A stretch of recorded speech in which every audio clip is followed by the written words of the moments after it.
Hollywood, the land of illusion. But is it illusion when people in China, the UK and Canada record on film what appears to be two suns instead of one? How can that possibly be? And then we have NASA, who has taken photographs of the sun via the SOHO satellite and redacted images that seem to be passing in front of the sun. Why is NASA doing this? What do they have to hide? Of course, we have the lunar surface, which we discussed in Watchers 2. Is that body still rotating? These are questions we explore in Watchers 3, Fingerprints of the Supernatural. It's a global phenomenon.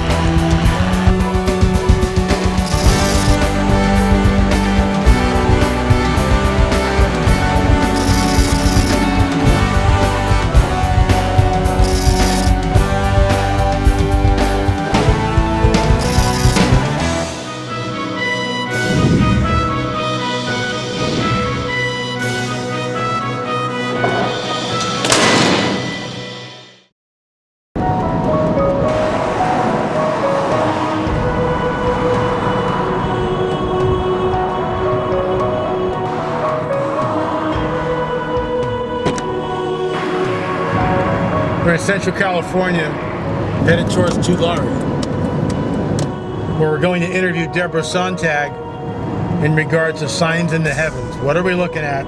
What's out there? This is going to be fascinating. What I'm seeing is alarming. It's not a small thing. We have a cosmos which seems to have been static for as long as we can look back. Having changed at least a couple times, one of them Noah's flood that we know of, historically documented, and the other through the Exodus, again was historically documented. We are going through such massive changes now to where stars are not where they're supposed to be according to astronomers. Our sun is not doing what it has always done, nor is it in its proper place. The moon, same thing. Not in its proper place, not in its proper position, its phases are off. It's puzzles that need to be looked at very carefully. Each one has their own piece. And whether we ever figure it out, only time will tell. But every bit of information that we can glean will give us a better perspective as to what the picture is. Well, now, I've looked at a number of these things on the internet. There was one in a bus, and they were looking out the other window. I've seen that one, sure. Okay, it was a double reflection coming in and bouncing off the windows on this side of the bus and going out that side. Okay, that was a non-event. There was another one looking over the horizon in the ocean, and if you talk to the locals there, they've seen this in the past. It is an atmospheric phenomenon that occurs with charged particles and dust particles over the horizon.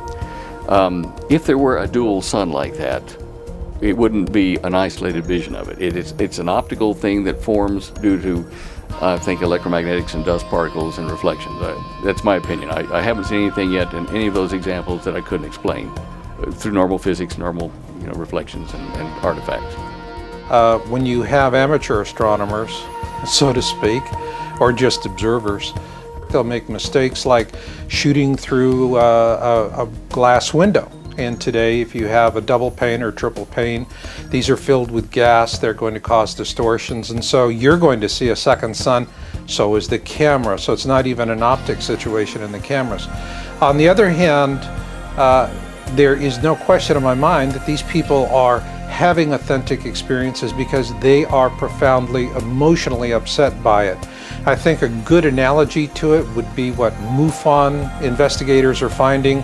When they're interviewing people, it's really difficult to cobble together data to form a convincing argument, and yet they're talking to someone who very clearly has had a profound experience. Once you back up.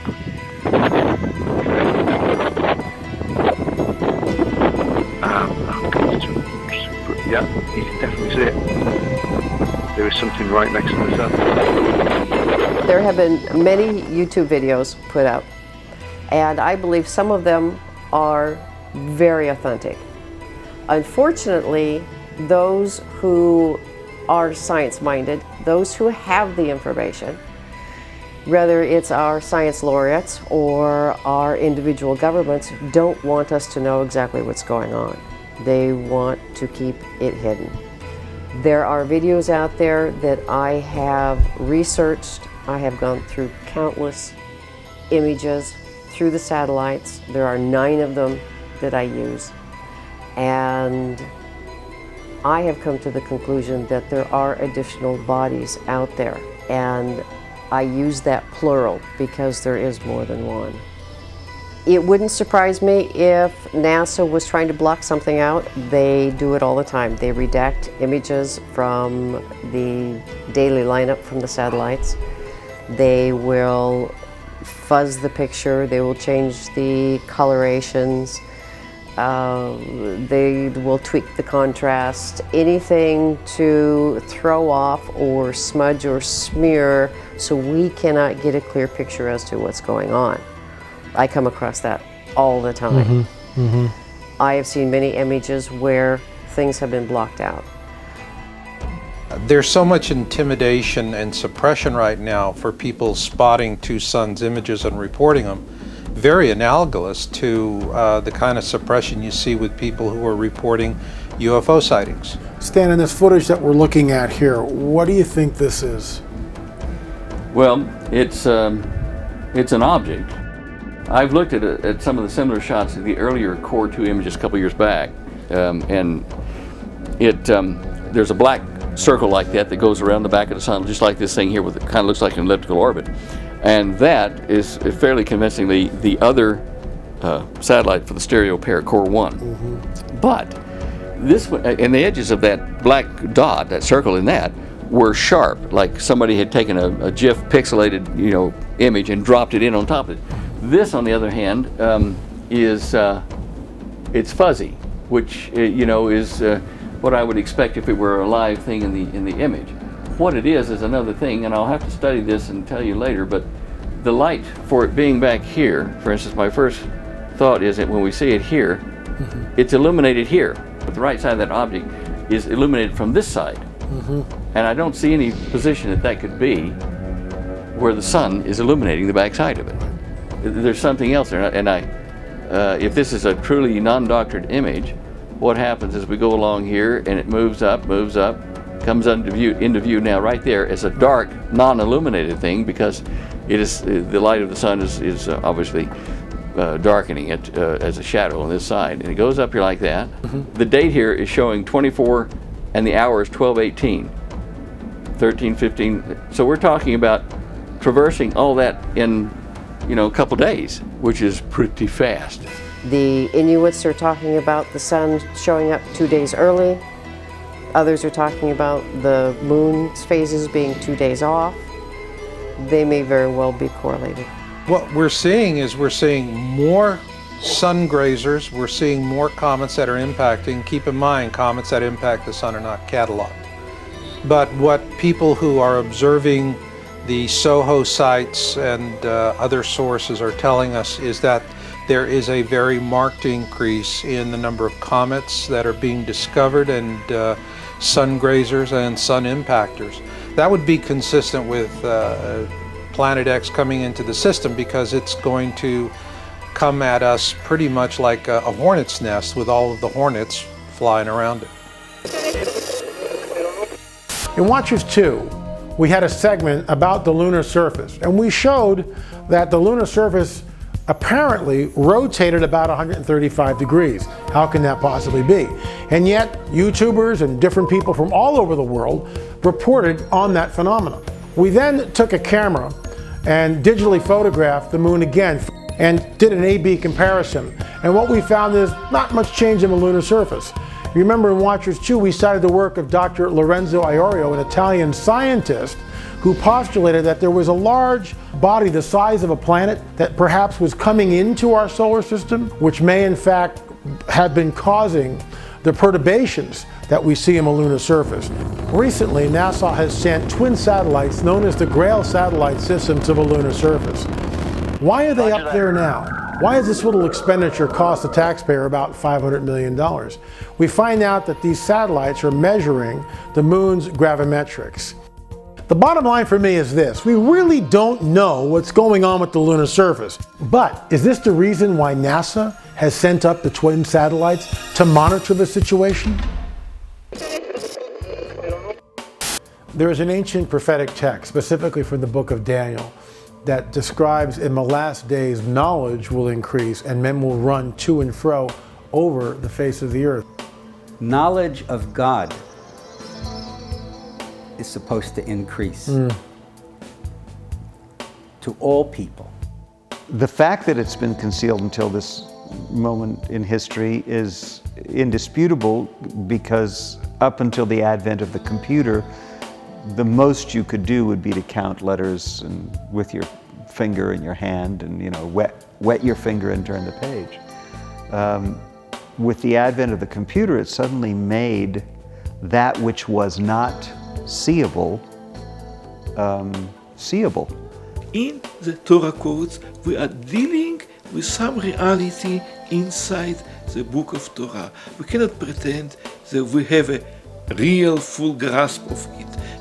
But using the means at our disposal, we see that it is real. It manifests time and again in various ways. Certainly there are numbers of people who dismiss the Torah codes by saying that you can find, you know, a code in any large body of letters. Take War and Peace and run some tables and you'll get some codes revealed. And that may be true. What I've never heard happening in War and Peace is a physical manifestation that then reinforces the code. And you have, in the case of the Mumbai massacres, the Torah code which appears in a specific verse saying Mumbai, terrorists, massacre, the key words. That verse is exactly where the bullets of the terrorists went through the Torah in Chabad house in Mumbai. I don't think they found a copy of War and Peace with a bullet hole there that had the same code revealed in that chapter. And I've had the same experience of a Torah code that had my name, my rank in the Israeli army, my date of birth, my father's name, and it appeared in a verse in the Torah that was exactly the verse that a group of rabbis chose to be inscribed in a brass plaque under a picture of me. There is something very unusual in the Torah text, something that's unexpected to have happened by chance, and it's there by design. When we read the Bible in English, particularly the Old Testament and the Torah, the first 5 books, we are reading a condensed English version from the Hebrew. The commentaries on the Hebrew of the Torah in English done for the Jewish community contain 35 times as many words as you see in English. A recent table on the Twin Tower attack with September 11th, massacre, twins, towers, and the most interesting feature is that all the codes came up over the plain text in the book of Exodus and fell from the people this day about 3,000 men. Interestingly, the Torah knew how many would die before the U.S. could tally the dead. Are you trying to shoehorn Torah codes over the plain text so that, let's say, keywords in the code will also appear in the plain text? There was an experiment that was done. In fact, the experiment was published in 2004. And the probability of something like this happening by chance was extremely, extremely small. Recent tables include Japan, earthquake, including the words atomic meltdown. This table had a probability factor of only 2.5 in 1 million. Gaddafi.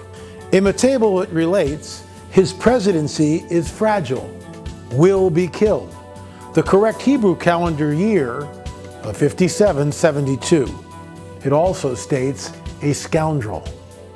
Let it be said that there are mysteries there that are just beyond human doing. You know, we can understand once they're showed to us, but to have done it, Yeah, it's a whole different you know, deal. 3,000, Sure. 4,000 years ago. I mean, no.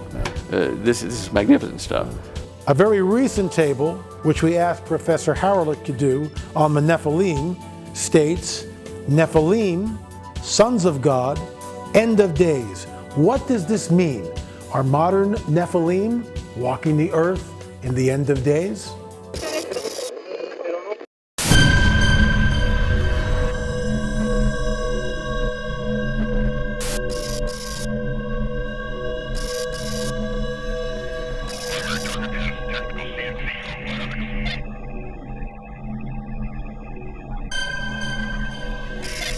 Device connection.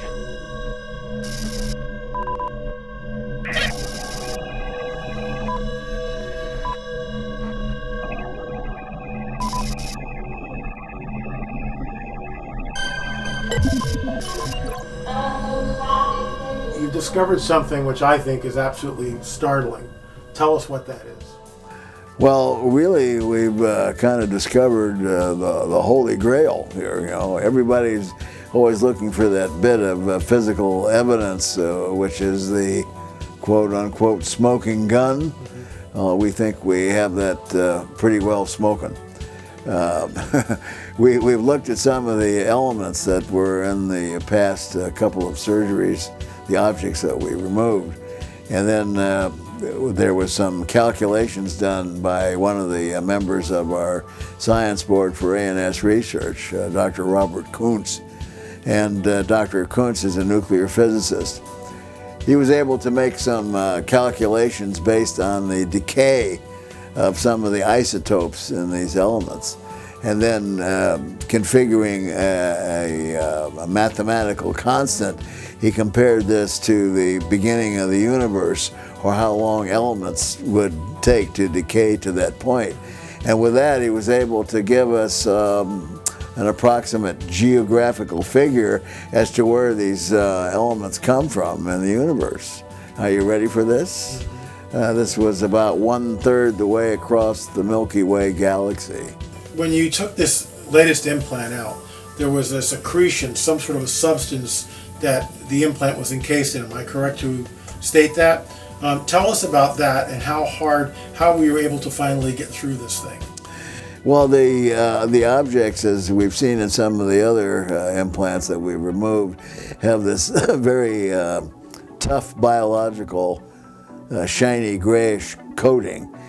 And we think it serves as an intermediary in the body, because let's face it, whether it comes from Mars or it comes from here, it's a piece of material which doesn't belong in the body. So if you have something that's in your body that doesn't belong there, there should be some kind of a rejection or inflammatory reaction to it. But in these cases, there's none. Now, we've done 16 cases, and all the reports are the same. There is no rejection and no inflammatory reaction. So let's say that this membrane, which is basically biological, separates or acts as a barrier. Now, as to what the DNA constituents of the membrane are, we don't know yet, because frankly, we haven't had the funds to do DNA studies.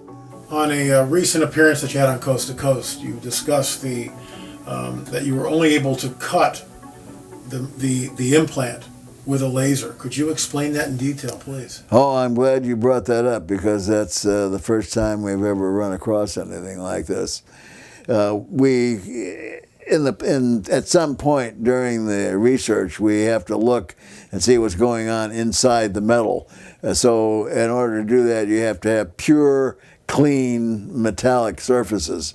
So in order to do that, you have to take and you cut the object in some form or another. Well, these are usually pretty easy to do, because we can cut them with an instrument in the lab.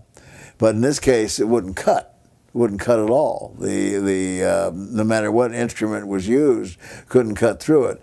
So we said, well, we'll take it to a machine shop. So we took it to a machine shop, and prior to them trying to cut it, they took the hardest possible known file that a machine shop uses. They couldn't even put a groove in it. And then when they tried to use their power saw, which is very small, to cut the object, it wouldn't cut. So the only possible way we had of cutting it is take it to a specialized laser laboratory. And they were, after we told them what was going on and kind of the history of the object, they were almost afraid to try and cut it. So, but they did set it up on an automatic sequence, and we had to cut it with a laser. And then when you look at it through the electron microscope now, you can even see the cut lines. Wow. Like a saw had gone through it, the jagged edge. So that's how hard this material is. Now, one of the tests that we've never done so far, but we'll do in the future, is called a Moore's hardness test. And I'm sure we're going to find this is a number that's pretty far out. Harder than anything we have on the planet, you think? Harder than anything that's known to man. Either man-made or natural. Right. Now we do know, now we do know that the induction of carbon nanotubes, carbon nanotechnology, is the strongest thing known to man. And we know that these objects contain carbon nanotubes.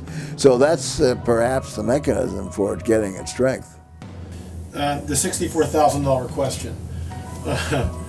Whoever is behind this is constructing something. They've obviously spent a lot of time, a lot of effort. I won't say money because we don't know where they exchanged that. But the amount of time, the amount of effort that has gone into this, whatever this is, and we really don't know what it is. We can only theorize. Where is this? They're constructing something. What do you think it is? Something is happening that we're rushing towards some sort of an end. Because there's a definite climax point, and I think that this is also involved, and it is a question of, do we survive or do we not? Never has there been a time when so many things are converging with few actual explanations, two of which are odd sounds heard in various places around the world, and also in conjunction with the quake in Washington, D.C.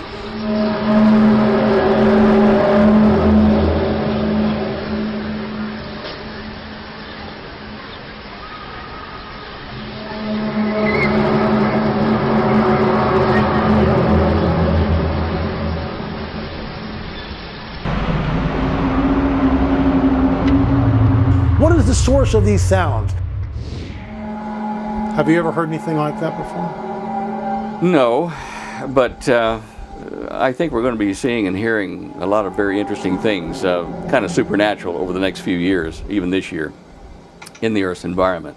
There are some big changes underway. And when you say the word supernatural, tell us what you're referring to by that. Well, when I say supernatural, I mean above established science and what man thinks he knows. I mean, to the New Guinea natives, guys with airplanes that had propellers that landed and disgorged food for them were gods, and they thought that because their technology was superior to theirs so far, they couldn't understand anything. It was like magic. Supernatural to the natives of the cargo cult. We're the cargo cult for advanced technologies above us, in parallel universes, in other star systems, wherever you want to put it. So supernatural simply means beyond what we can empirically prove in our own knowledge at the moment. That's a haunting sound, if we've ever heard one. One ball, no strikes.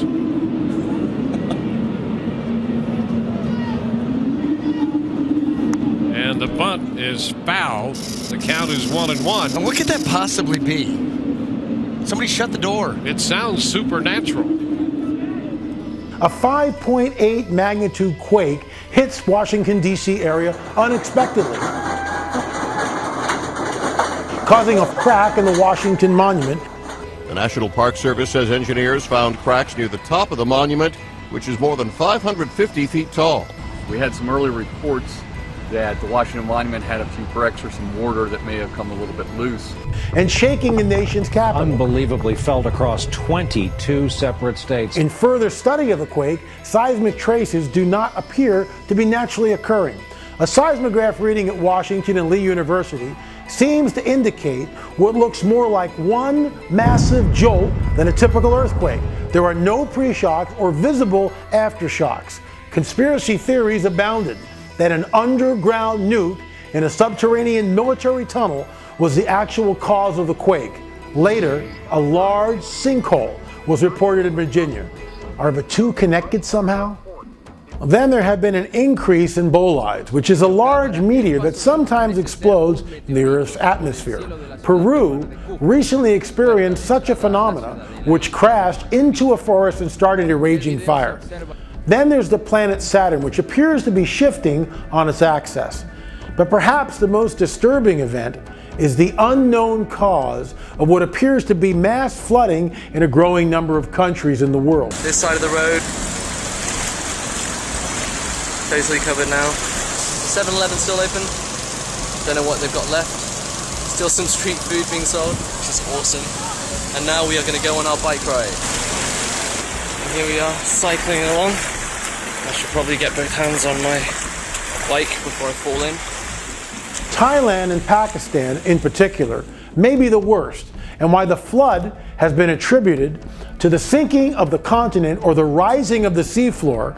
Charted rain amounts for the area show an enormous increase this year. In June and July of 2011, authorities released an average of 4.5 million cubic meters of water a day from the Bhumibol Dam as the water level increased to 63% of capacity, double the amount stored in the same period a year earlier. Even so, reports from some sources say that coastal rice paddies in Vietnam have been affected by salt in the groundwater. The explanation for this has not been forthcoming. Could it be the expansion of the Earth's crust, which is causing some of what we're seeing in these countries? There's work that's been done by W.G. Owen in London, the atlas of the continental expansion. His data, hard data, shows that the Earth at some point in time expanded from a former smaller diameter, and it was catastrophically. It wasn't like inches per year. It was suddenly like that. And the Egyptian records that Velikovsky talk about, one of the pharaohs said, "When will the Earth stop moaning and groaning?" For years it went on. During that short period of time, the Earth grew 20 to 25% of its former diameter, and it stretched the continents and spread them apart. And if you look at the United States coastline, and you look at Europe, and you try to put them together, you say, well, they don't fit together because they're arced out like that. But if you shrink the planet down 20%, they fit together perfectly, and so do all the other continents and islands that are, long-time islands. So this catastrophic change in the diameter of the planet can also be indicative of something happening inside the planet, like core shifts and magnetic field shifts. We know that the magnetic fields reverse at least every 10,000 years. It's in the clay records of fired clay and stuff. You can see the magnetic alignment of the atoms. So we know that's happened. However, tests that I've had people do in about 17 countries here recently, helping me do the test on the flow of electrons in a single vertical wire, have shown that in the last 2.5 years, that the flow of electrons, the twist it produces in the wire, has totally reversed on both the north and south hemisphere. What does this mean? We're still trying to analyze the data, but it's tied into the gravitational field. Now, some people say that our 23.5 degree tilt that we've got was the result of an asteroid that hit in the Yucatan Peninsula called Chicxulub, and that impact caused the Earth to switch over. If you do the sums backwards, that happened probably only 4,000 years ago. You look at the precession of the spin, and that's a recent event. So a lot of these things point to a catastrophic discussion of history, like Velikovsky and many others have done. The catastrophism says not gradualism, it's sudden and catastrophic. The Inuit people, who are Native Americans living in the polar regions of Alaska, claim that the sun is wrong, the stars are wrong, the winds are coming from another direction, which creates snowdrifts that in turn are in the wrong direction. These people's livelihood is directly linked to the land, and they are in tune with it. What are the Inuit trying to warn us of? Why are the Inuit people alarmed at what they are seeing? Katla, Krakatoa, Eyjafjallajökull. These are the names of just some of the volcanoes which until recently for the most part, have lain dormant. Now all of a sudden they're chorusing together. Seismic activity is going on, and this of course creates great concern to volcanologists and seismologists. Is it business as usual or something more? The Book of Enoch, which is not part of the Christian Bible, is however quoted in the book of Jude. Peter quotes from it, and Paul alludes to it in his epistles. It's also found in the Dead Sea Scrolls. While we don't consider it canon, we certainly can appreciate its historicity. Listen to this passage from Enoch 80. And in the days of the sinners, the years shall be shortened, and their seed shall be tardy on their lands and fields, and all things on earth shall alter, and shall not appear in their time, and the rain shall be kept back, and the heaven shall withhold it. And in those times the fruits of the earth shall be backward, and shall not grow in their time. And the moon shall alter her order, and not appear at her time. And in those days the sun shall be seen, and he shall journey in the evening on the extremity of the great chariot in the west. And many chiefs of the stars shall transgress the order prescribed. And these shall alter their orbits and tasks, and not appear at the seasons prescribed to them. And the whole order of the stars shall be concealed from the sinners, and the thoughts of those on earth shall err concerning them, and they shall be altered from all their ways. Yes, they shall err, and take them to be gods, and evil shall be multiplied upon them, and punishment shall come upon them, so as to destroy all. This book was written thousands and thousands of years ago. Rabbi Glazerson is the author of 26 books. He's fluent in Hebrew and has studied the Midrash, the Zohar, the Talmud, of course, as well as the Torah. He has this to say about the sun. So in Hebrew, you know, the sun is called Chama. I don't know if you know Chama. Okay, Chama. Now in Hebrew, the same letters is like Samoach, the brain. Yeah, the brain. So some commentator says beautifully that in fact the redemption will be to people whose brain will be full of wisdom, of positive, you know, ideas, in the right ideas.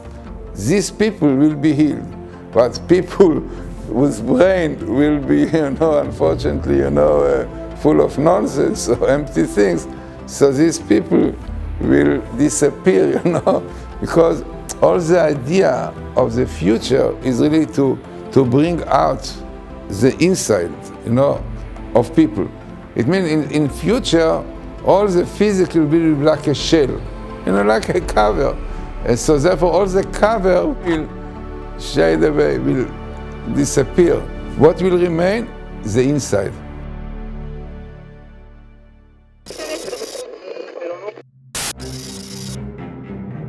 We live in the Western world where science is king. We believe only in the empirical, what we can see, touch, and handle, and reproduce in a laboratory.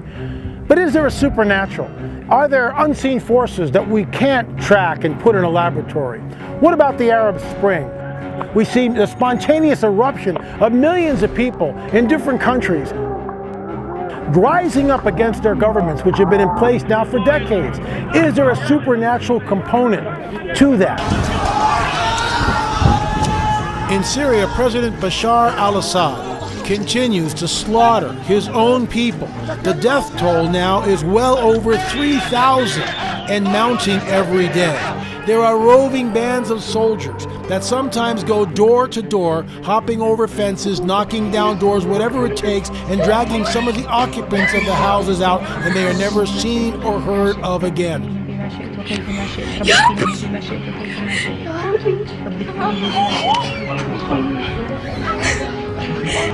Violence is everywhere. The rule of law is almost non-existent.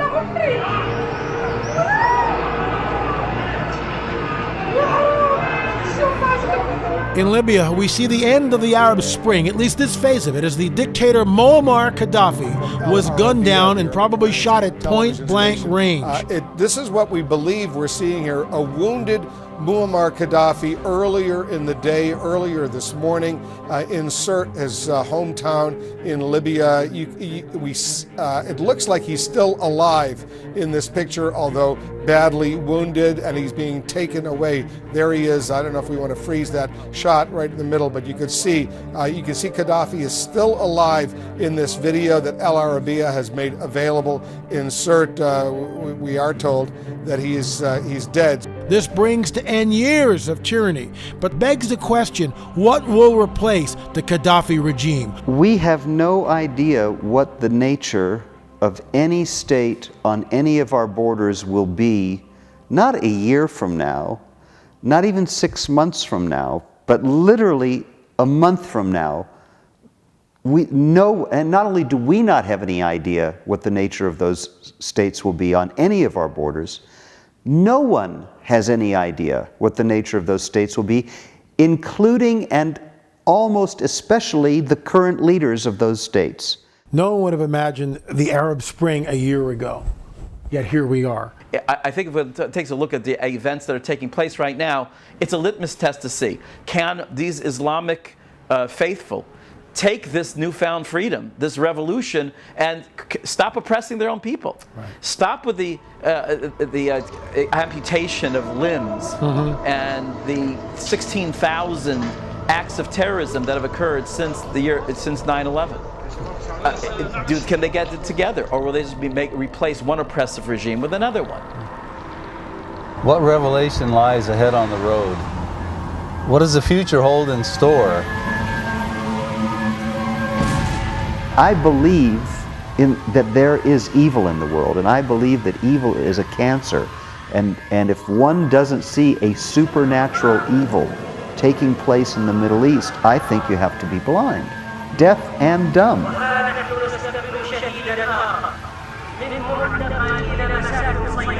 The Telegraph reports another 28 people were killed in protests in Syria on Sunday.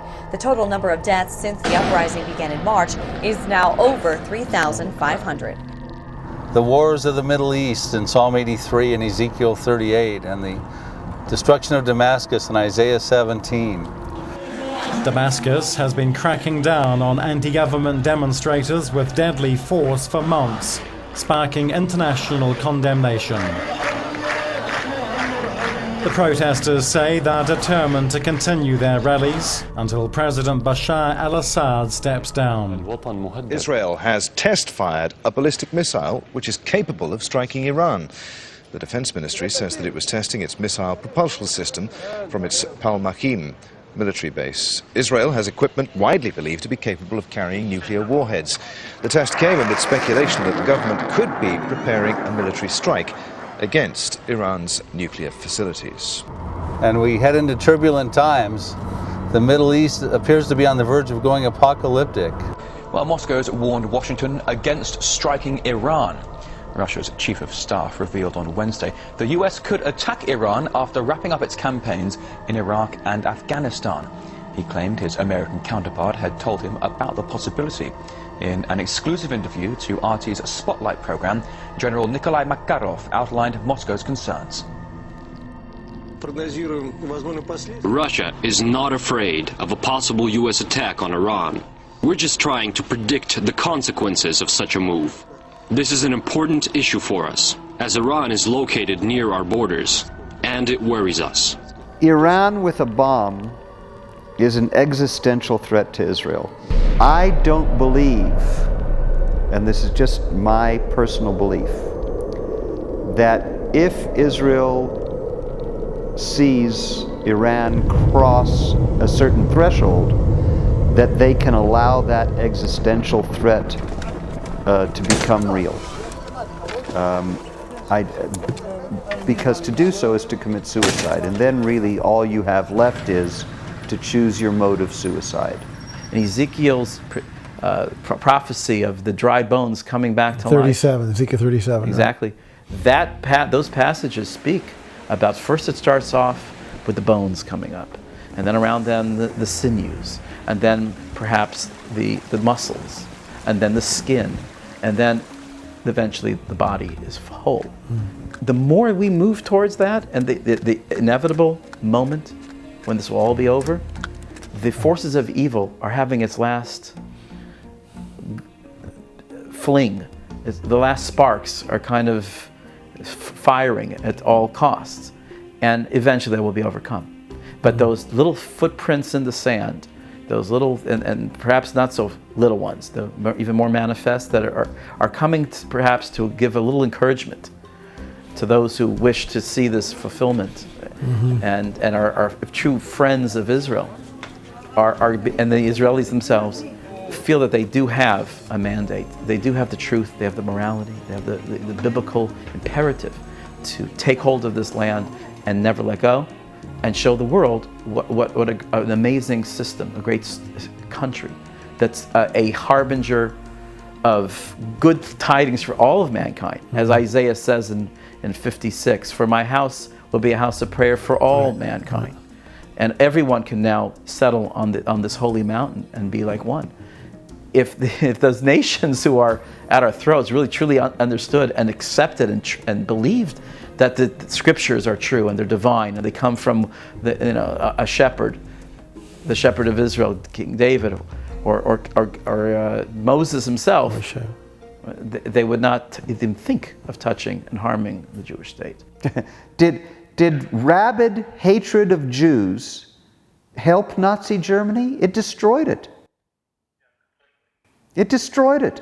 Hitler's mad. If Hitler had just said, "Hey, I'm going to institute an economic recovery of Germany like the world has never seen, and we'll be a powerhouse of a nation. And by the way, we have a lot of smart Jews here who've contributed to German culture for the last 500-600 years. We're going to use the best of their talents, and we'll see where that takes us." Can you imagine what a rosy future Germany would have had? This insane obsession with wiping out the Jewish people became the cancer that inflicted nothing but the most horrific war that Germany had ever seen upon it.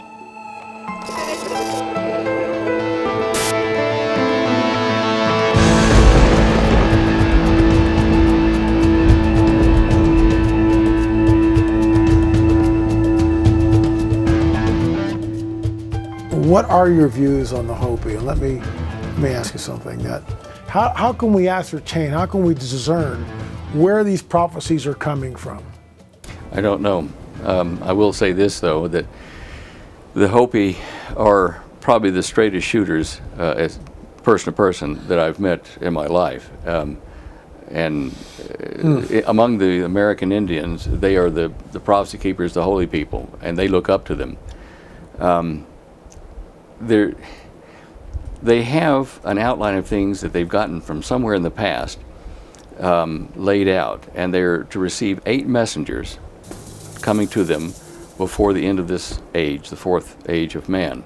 Anyway, make a long story short, we were invited out to the Shingopa, the second mesa, and into Augustine Moa's house, Augustine Moa Sr., an elderly man and his wife, and so his son is sitting there, and we had a laptop with us.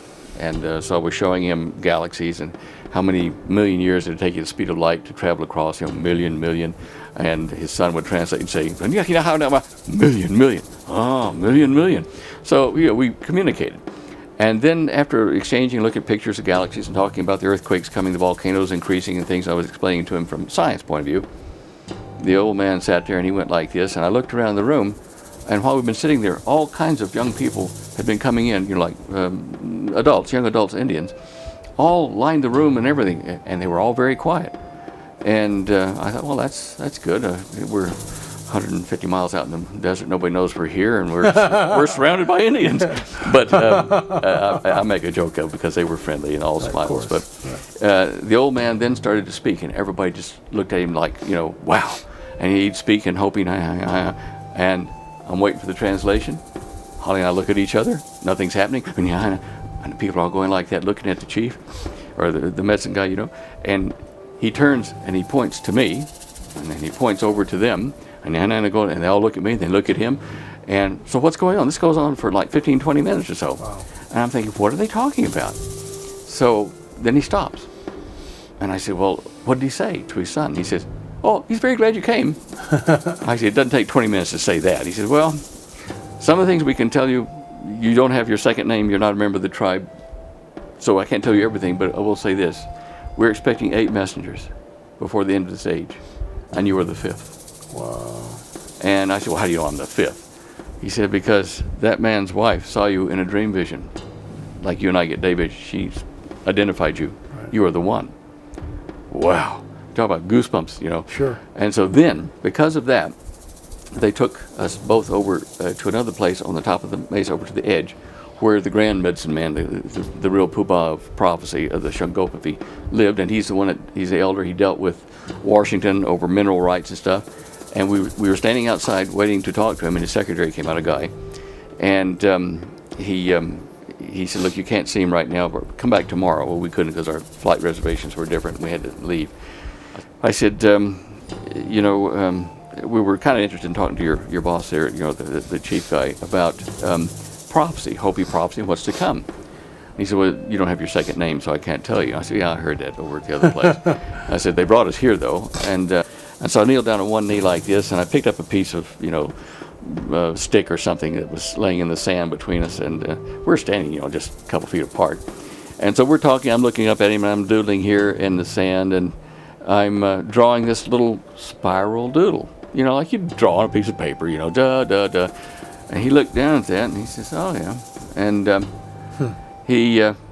I stood up then, and he said, well, that's interesting, and he didn't say why. And Holly's standing over here, and this dirt devil starts up immediately, spinning just like that spiral thing would do. And it comes right over and sits right on top of Robert and I, the Indian fellow and I, right on top of us. So we're in between, and there's sticks and dirt flying in our eyes, and neither one of us wanted to be the first to blink and get out of it. And you know, I'm thinking, why does that dust devil sit right on us? That's just very... And I looked down, and I saw that spiral that I'd drawn. I put my boot down there, and I wiped it out. And I promise you, as sure as I stand here, as soon as I wiped it out, that fraction of a second, dust devil disappeared. And the dust settled around us. And he looked at me in the eye, and he said, however, there are a few things I can tell you now. And he did. Wow. And part of what he said was this. He took me to the edge of the mesa there, looking over into the valley below, which is a good drop. And he said, you see that down there? At the end of this age, coming soon, there will be water flowing between these mesas, and we will go between them by boat. And at that same time, there will be a terrible civil war in the United States, all kinds of groups fighting each other. And the Bahana, you know, the non-Hopi, you out there will fight and kill each other, and you will be invaded from the east, and it will destroy your country. Yet there will be a small portion of it left, and there will be bands of you who will survive, and you will come to us, and we will join together to form a new tribe of man. And we weep now because we know that it will be difficult. There will be fighting amongst us as we come to this new culture, both tribes of man and Indian having to form and merge. And we will move from here, and we'll go north up into the Four Corners, into Colorado. And that time is coming soon. Fascinating. For water to flow between the mesas, it would have to be 5,200 feet higher than it is now. Now, I don't think the sea is going to rise that level, but I do think it's going to shift, and it's going to drop down into the ocean, and they will have water come up like that. Anyway, that's enough. That's enough of the prophecies. There's quite a few things, but anyway, good times are not ahead. Right. And they will join with what's left of the American population and form a new peaceful tribe up in this region, very close to what George Washington's dream vision was about, into the center of the country. And when we're all being attacked and they thought it's all over, an angel will spread the clouds and run off all the bad dudes, and there will be a new seed here of man. And there will be people in human bodies habiting the planet for the millennium at least. Mm-hmm. Has to be. For has to 1,000 be. years, right. Yeah.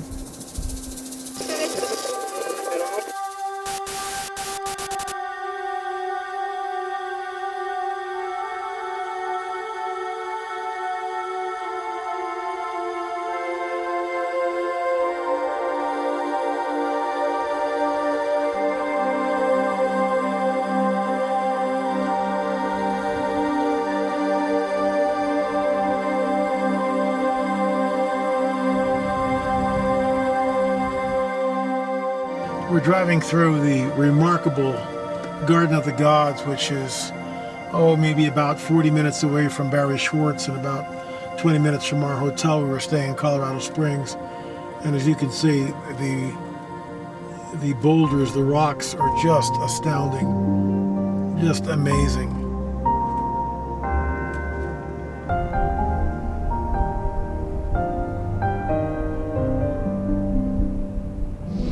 We're about 9,000 feet above sea level, and both Richard and I are definitely feeling the altitude, so much so that when we stopped to get a little quick bite to eat, we got out of the car and we stood up and felt woozy. We're pumping water at this altitude, lots of it, to try to avoid altitude sickness. We're on our way to see Barry Schwartz, who's the Stirp photographer. The Stirp team is the team that went over to Turin, Italy in 1978 and examined the enigmatic artifact known as the Shroud of Turin for about 5 to 7 days, 24/7. Very interesting to talk to Barry. Meanwhile, we are in, when John Denver writes the song Rocky Mountain High, it's amazing. The countryside is just breathtaking. Wow. Unbelievable.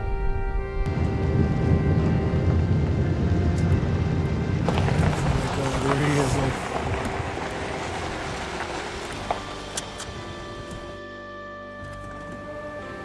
Some people. The Oxford Lab received a £1 million anonymous contribution. Did I mention that? That's one of the questions right there. Yeah, and that's a matter of public record. Hear that? Mm-hmm. And so what's amazing to me about that is that the real question becomes, when did they know that was coming? Bingo. Wow. When did they know that was coming? Yeah. Did they not know about it in advance? Right. That's possible. But if they knew about it in advance, how much influence might that have had? Because they got it for debunking the shroud.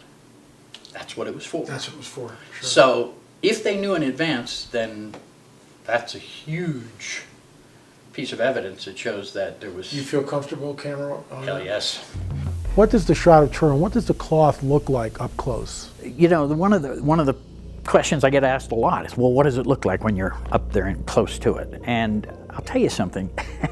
You know, my first impressions was, this is in way too good a condition to be this old. That was my first impression. And people, skeptics particularly, have said, well, there you go, there's proof that it's not that old. And then I thought about it and I realized, why don't we have this mentioned in the Gospels, except maybe in 1 or 2 places, but not with an image on it or anything else? Well, you've got to remember, first of all, this had blood on it. Jewish law forbids that, leaving the grave or even touching it, okay? Now, imagine now if it's not only got blood, but an image as well. You couldn't say that. You couldn't step out and say, look, because there were iconoclasts that would want to destroy it. Not only that, you'd be punished for taking this cloth that's supposed to be in a grave and handling it and taking it out of the tomb and with an image on it. So they had to keep it a secret.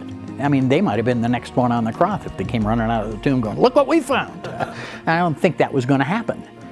And one man said to me, Mr. Schwartz, does this image violate the second commandment? So now I'm standing there, and I went, second commandment. So I thought about it for a moment, and I said, well, sir, I said, our team did the most in-depth scientific study, and we were able to determine that it's neither a painting, nor a photograph, nor applied by the hand of a man. So, to answer your question, if it's none of those things, okay, and it wasn't applied by the hand of a man, then it was a naturally occurring or supernaturally occurring image. Perhaps God did it. I said, so in that case, since it wasn't done by the hand of a man, then God did the image and it consequently could not violate any of his commandments. And he looked at me and he said, oh, well, that's a brilliant answer. And then his friend speaks up and says, do you know who this man is? And I said, have no idea. This is the Anglican Archbishop of Wellington, New Zealand. So now I'm embarrassed. Here I am, a Jew, lecturing an archbishop on theology, and I start to apologize. He goes, no, I'm writing it down. He says, that's a brilliant answer. We'd been talking about where the wound in the hands is, and unlike all the art that has been done, you can see here that the exit wound is actually here at the back of the wrist. The Romans would start by driving the nail here in the thinner furrow between these two kind of fleshy parts of your palm. So it's still in the palm, but it's further up in the palm, and they usually came in at an angle, making it harder to tear it out. And the exit wound would be about right here, and if you look right here, that's where we have the exit wound on the shroud. So, and of course you can see these are the original patches, very distinctly noticeable as patches, and not as, you know, sewn in to be invisible, but to be very visible. And where are the L-shaped? The L-shaped burn holes, let's see if we can find, on this half of the shroud are the smaller ones, and there's one, and there's the other. This is the 4th level, and this is the 3rd level. If you were to look at the dorsal view, you would see them more distinctly, and I can show that to you on that replica over there, and you can see. Scourging marks are just...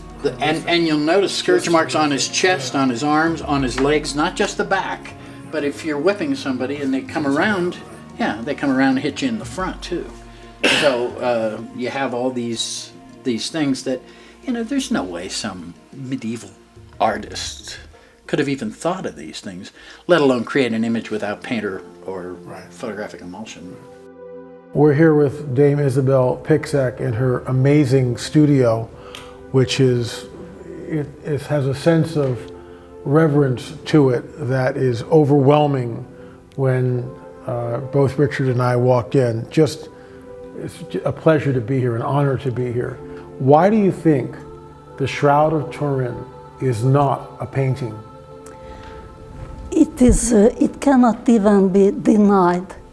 The shroud cannot be a painting because it breaks almost every rule of nature. And when natural law is broken, that's it. And let me tell you why. Everybody, every layman thinks that a painting is paint particles on some surface. No. It is paint particles tied together by some kind of liquid, and that goes on the surface, and as long as that liquid is completely continuous, you see a continuous image, and that is a painting. The minute the liquid is hurt, missing, parts of it missing, or entirely missing, it cannot be a painting because it is against natural law. So as long as you see a continuous image, you have to have an absolutely intact, continuous paint film. And that's the very important thing, the liquids which carry a painting. The shroud has an absolutely continuous image. There is no interruption, and there is not one bit of liquid tying material on it. This is a nonsense. Nobody can paint like that. Such a painting does not exist.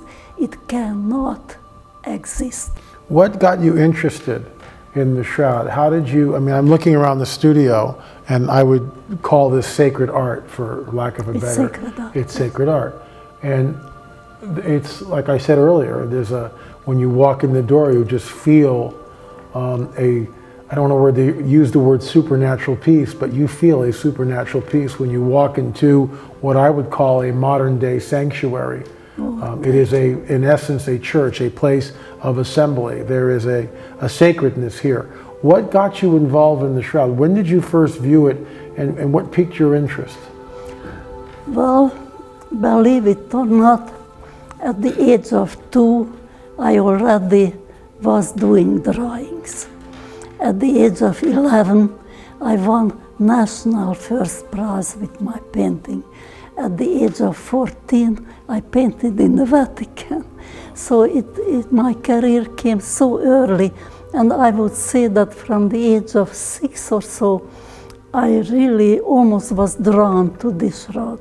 I really felt that this is extremely important, not only from the religious point of view, but from the scientific point of view, because some new kind of science opens through this shroud. One of the most noted skeptics, I won't mention his name, but people will know who I'm talking about, once told me that, all that work of the STIRP team is the rantings of believers. It's very simple if you don't understand the science, that past a certain point, somebody throwing the science at you, you stop and you're not qualified to challenge the science, so you attack the scientist. And that's this particular skeptic's normal technique. And he always then throws the religious card out. But he can't do that with me because I'm Jewish. Okay, if I have an instrument, say a spectrophotometer, I'm taking a reading off of a piece of cloth. When I push the button to take that reading on the instrument, do you think that instrument cares whether I'm a Christian, a Jew, or a Muslim? Or a heathen? It doesn't care. The data is the data. So if you don't like what STIRP's conclusions were, go to the peer-reviewed science, study the data, come up with your own conclusions, but it's there. And nobody else has done that but us. The Sudarium of Oviedo was a cloth that has blood on it that is preserved in Oviedo, Spain from the 7th century. When overlaid with the shroud, apparently we see that there are points of congruency. Well, the Sudarium is, it not only has blood, but has other fluid stains, probably from the nose and mouth of the victim that the cloth wrapped. There's little doubt that it was a face cloth, the kind of cloth that would have been wrapped around the face of the man of the shroud, assuming that it was him. And to this day, our custom is pretty much everywhere in the world, if somebody dies, say an accident victim, the first thing you do is cover the face. So the same thing would have been true even in the 1st century, that out of respect for the dead, you cover the face. The interesting thing about the Sudarium is it does have provenance back to about 7th century. It also has these blood and fluid stains that when compared to some of the blood stains, particularly those of the back of the head on the shroud, there does seem to be a very kind of congruency that does exist. I don't know about the number of points, and I don't know that using a technique usually applied to fingerprints is appropriate for image analysis. You mentioned on my radio show that a £1 million donation was given. Tell us about that. I guess the real irony of the whole carbon dating business, since we're talking about it, is the fact that after the 3 laboratories ultimately did their testing, published their results in Nature, a radiocarbon article, Oxford Laboratory received a £1 million, British pound sterling, anonymous contribution for debunking the shroud. Interestingly enough, Dr. Tite, who was from the British Museum, left the British Museum, came to Oxford, and some of that money built him a nice lab at Oxford. And look, if the order of events is as I've stated them, and that happened after the fact, then okay, well, so be it. But when did these 3 labs find out that this contribution was coming? Did they have any foreknowledge or forewarning that this was the case, or was it a big surprise to them that came 2 months after the dating was released? Now, of course, if they didn't know about it, no harm, no foul. But if they knew about it, if they knew this contribution was going to come, depending on what they found about the shroud, had to be for debunking the shroud, then I question the entire process. Everybody looks at the 2 images like this, for instance. 2 separate images which have nothing to do with each other, it seems like. And nobody thinks of it that they were on both sides of the shroud and they were wrapped around a figure. So they were not flat, they were wrapped around. So what does that mean? You look at it, why is it so separate? Why one would not influence the other? The other, right. And then you realize suddenly, heaven's sakes, we never noticed it, that there is a horizontal object, which we never noticed before, going through, which slices the shroud body into 2 halves. One has nothing to do with the other.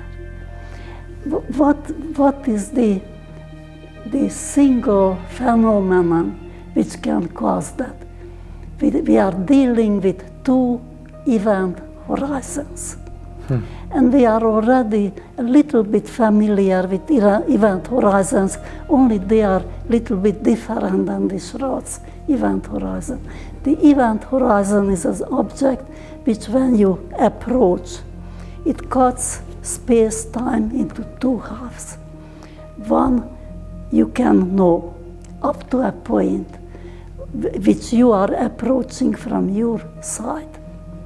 But there will be a point when you cannot know anything anymore what is behind it. The last photon would hit it, the last time quanta will hit it. And after that, nothing. For all practical purposes, time and space have stopped. Is that correct? We are very close to it, and I will explain that. Okay. This too is. So the body laid like this in the tomb. Yes. Just like we see it on the shroud. Yes, yes. But suddenly, at the event, it began to levitate. Yes, the gravity was defeated, the second law. Then time and space stops. And there is a total, for the first time in the history of the universe, there is a total time collapse. And even nature, the scriptures kind of hint at it, that strange things were happening. That was the moment when time stopped. When time stops, the very last information it had, it would project on the event horizon on both sides. And when finally we have no event horizon, it releases its secret, that there was a Big Bang type singularity. There is an explosion which cannot be described. The universe would have stopped existing if somehow it would not have been cut to a very, very minimum of time. And that's why we see on the shroud an unknown thing which looks like burn, but it's not. In 2002, a clandestine, is the only word I can use, restoration was done without consulting any scientists. Just a small group in Turin took it upon themselves, although I must admit they got Pope John Paul II's permission. But I'm not too sure that by then John Paul knew what he was signing, or even if he signed it, or perhaps the Secretary of State might have signed it. So it was done ostensibly with his permission. And they removed all the patches, and they removed the backing cloth, and they scraped all the burned stuff away, and they vacuumed it, and they used steam in areas to get some of the creases out. And it's now 7 centimeters longer. And they virtually eliminated the possibility for a lot of science.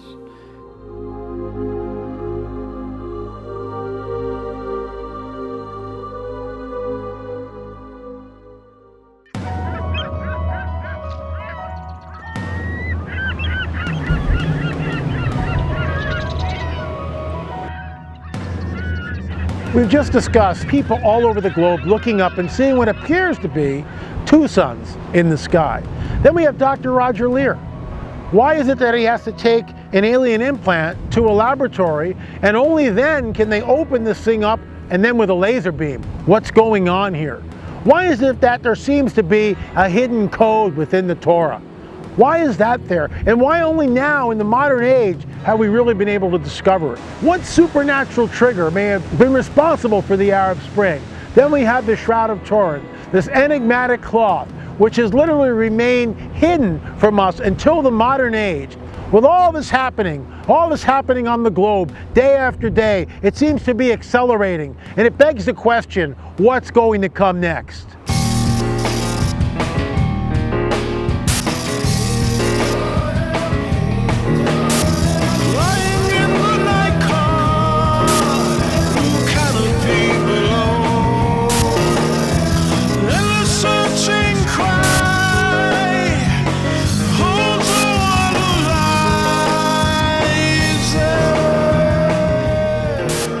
I got some chips for you. It's just awesome.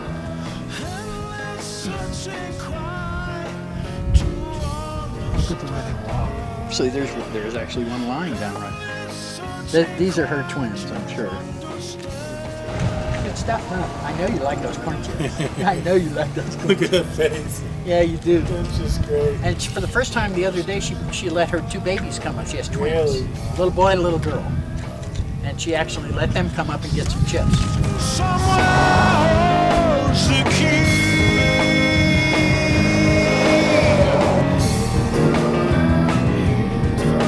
Don't disturb her.